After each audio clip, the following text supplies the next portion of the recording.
Okay, welcome to Kristy's horse video 3.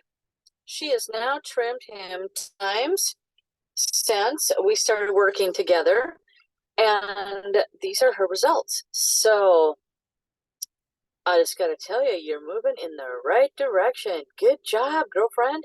So after the first trim, I had suggested that she take this off here because you got to learn to see where your leverage points are on your foot. And this was a big spot where these lines are meeting right here, right? And these lines are coming down like this. They're more straight, then bam, they get super slanty right here. You know why? Because this is too long. So when he walks on his foot, it's so long that it gets collapsed and he walks on the side of his hoof wall because it's not strong enough to stand up and come back on its own because it's getting walked on all day long. So you have to kind of help that by taking off the leverage right there. It's getting stuck right there, like when you plane the underside of a door. So she removed that right there.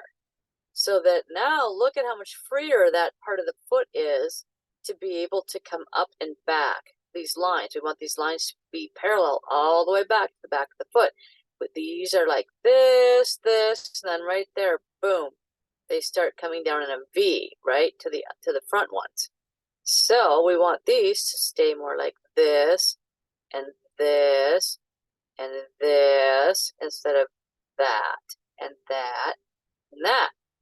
So this is going to help a lot because this little area here is going to be able to start to stand up or grow in straighter as well. It'll do both at the same time. But super good work on that, like A++.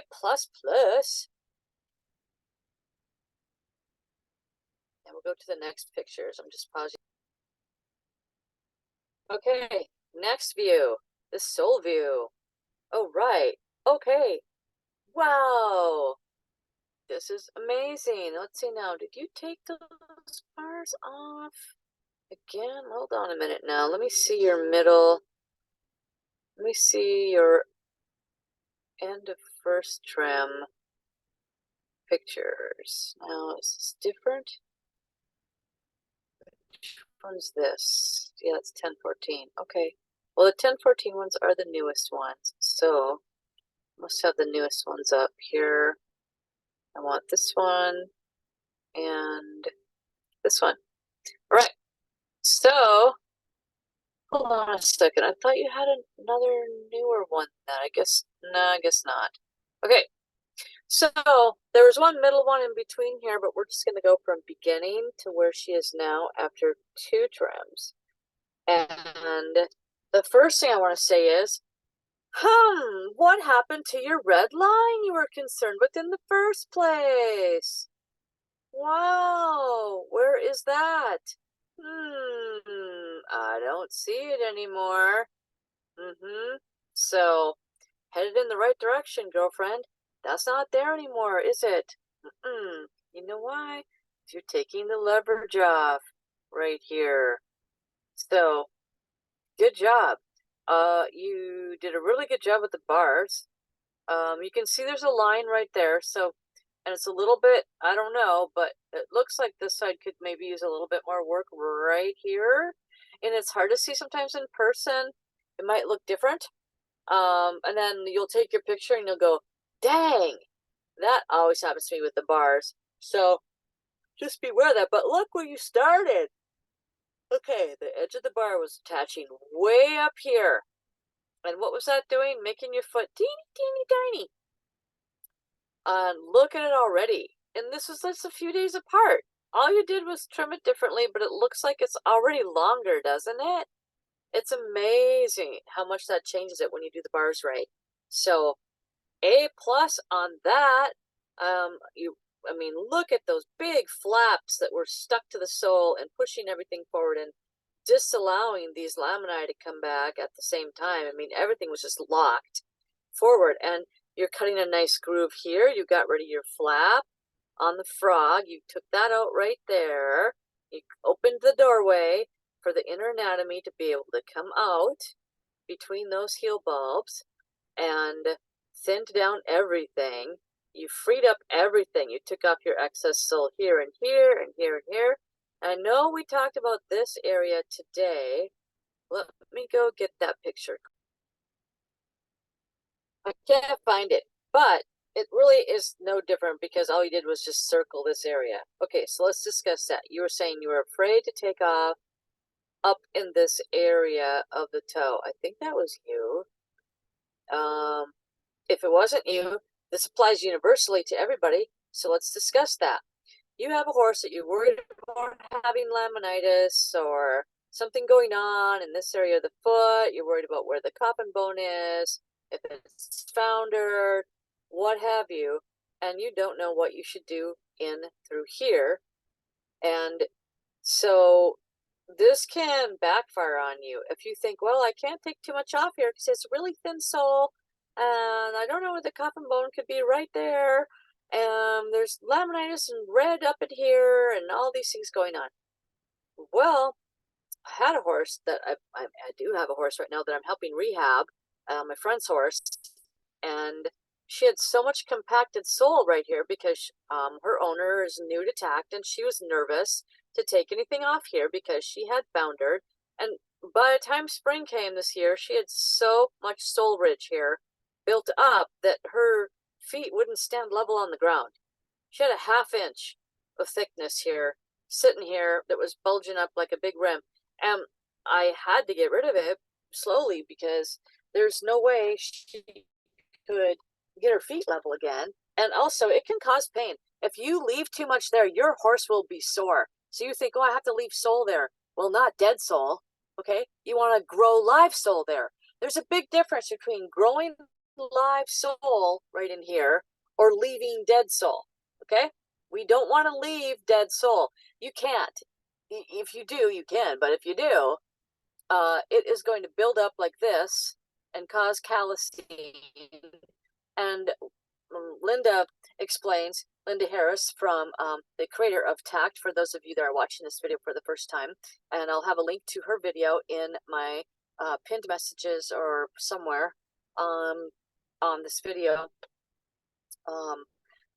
It's called the Happy Hoof. If you type that in, it'll say the anatomically correct trim as well, or tact.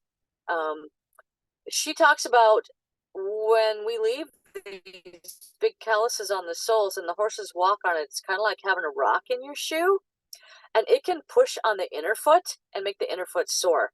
And I know with my gelding, that's big time issue. So same in this toe area. If we leave a ton here, first of all, it snuffs out the live sole, and it'll stifle the growth of the live sole. So you're not getting a thicker sole by leaving dead compacted sole on top of the live sole. Okay, so it doesn't do you any good. Now, if you do start filing and you see red, I always stop when it starts to get a little pink. I've got a horse that is super club-footed with DSLD that I'm helping, and his toes are so short from the apex of the frog to the tip of the toe in this area. It's really short here. They're the 3 inches on the outside, but this part is so short, and the foot, it's very compacted. So like lengthwise, it's very short from toe to heel. And thusly, the foot is not anatomically creating the correct sole thickness in here either. And when I start to file him, it'll get pink pretty, not super fast anymore, but it gets pink. So I back off. As soon as I see pink in the sole, I will back off with the file for that day. But if I still have to take stuff off over here to get to my mapping marks, I'll just switch and file the edge of the sole or the hoof wall. So you can still file this right here until you get it down to the level of the sole.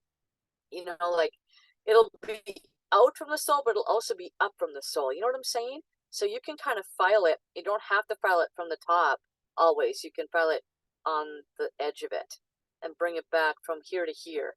Working from this side to this side on the edge of the hoof wall. You can shorten it down that way without having your file have to crisscross across the sole. So that's what I do. I just kind of alternate between both. Should I bevel this toe back because I don't want to go from here underneath so much with my file, you know, file, from this way to this way with my file. That's going to keep taking down sole. But of course, you bevel after. You don't have to take sole because you can bevel this hoof wall back, right? So you lift up the back part of your rasp and you're beveling off your toe and you bring it back to your line, which you don't have on here, but you would make 1.5 inches from your true apex up to here, and then you'd go across, and that's where you'd bevel the toe back. You may want to start doing that, mapping this 1.5 inches up, doing a line across here, and then you're going to bevel your toe back to that line. So by the time you're done filing, you'll have 2 inches from your apex to the tip of the hoof wall, because you know you've got some thickness here for your hoof wall, but if you're beveling, you would it's kind of like bringing the you bring the toe back, so it would look like from this angle like your toe ends at your line, but if you tilt the foot, you would see a beveled hoof wall. So you still get the extra 1/2 inch of thickness by the time you're done. So you could do that up in that area, and if you're nervous about what to do up there, as far as like if you have a lot to take off, you can take your knife and scrape it as well and just flake it and see what flakes. If it's flaky and wants to come off. Also, if you have a lot of compacted sole up in here for anybody watching the video and you start to file away and you see right up in here between the sole and the hoof wall, or right where the sole ridge is, or in an anatomically correct foot where your sole ridge is, you will start to see it kind of get like fibrous, like when you're scraping a butternut squash that's been cooked with your fork and it scrapes off and fibers, or you're trying to clean a pumpkin and you have all those fibers inside the pumpkin. It's like that. It'll get kind of fibrous. And Linda said that's dead sole.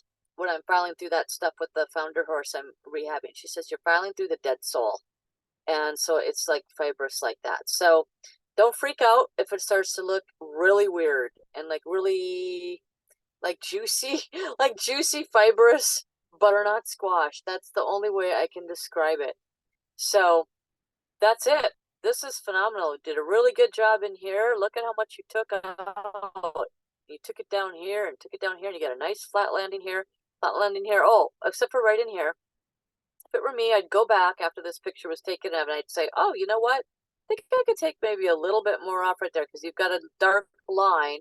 More than likely, that means that you still got a little to take up. And you see how it looks like it's a little hooded right here, which is a new term I just made up for when your heels want to collapse forward and curl up and start to make a concave, you know, higher in the toe, lower here, higher here when you pick up the foot. And this is kind of wants to curve over like a wave. When a wave curls over, right, your heels start to curl over on the edges here and migrate forward. I call that a hooded heel, my new word. So, but look how much better you are from up here. Let's look at the connection point. You move the connection point back a 1/2 inch, at least a 1/2 inch, which automatically makes the hoof look longer and allows the sole to get thicker in here. You want to build up super thick soles right here. And when this bar is sitting over top of your sole cannot grow to its true depth of 1 inch. It will just stop growing under there. So don't do you no good. We cannot get away with cheating with these horses. Now, your quarters length right in here, quarters are still a little longer. It looks like everything's a little longer than the hoof wall. And Linda says we can file that down to 1/8 of an inch. Sorry, my cat just rubbed on my hand.